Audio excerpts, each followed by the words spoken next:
মেহেরপুর শহরের তাহের ক্লিনিক মোড়ে সোহানা বস্ত্র বিতানে দুর্ধর্ষ চুরির ঘটনা ঘটেছে। আজ 19শে ডিসেম্বর বৃহস্পতিবার ভোরে একটি সংঘবদ্ধ চোরের দল দোকানের তালা ভেঙে ট্রাকে করে মালামাল লুট করে নিয়ে যায়।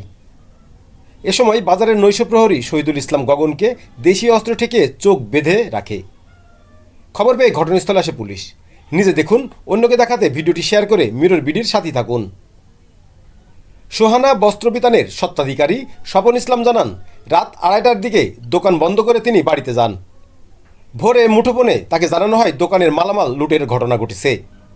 তিনি দোকানে এসে দেখেন তালা কেটে চোরের দল ভিতরে প্রবেশ করেছে।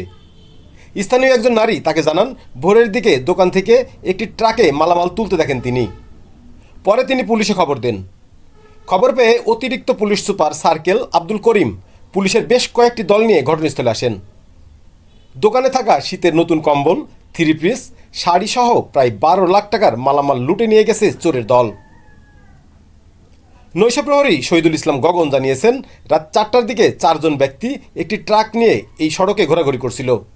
এক পর্যায়ে একটি দেশীয় অস্ত্র তার বুকে তাক করে চোখ মুখ বেঁধে এক জায়গায় ফেলে রাখে। পরে কি হয়েছে তা কিছুই দেখেননি তিনি। মেহেরপুরের অতিরিক্ত police super circle Abdul Karim জানিয়েছেন, চোরের দল অভিনব কায়দায় এ চুরির কাণ্ড ঘটিয়েছে। চুরির সময় দোকানে থাকা সিসি ক্যামেরা ও হার্ড ডিস্কও নিয়ে গেছে। তবে সাইবার টিম সহ পুলিশের একাধিক দল কাজ করছে। দ্রুত এই সংঘবদ্ধ চোরের দলকে চিহ্নিত করে আইনের আওতায় আনা হবে।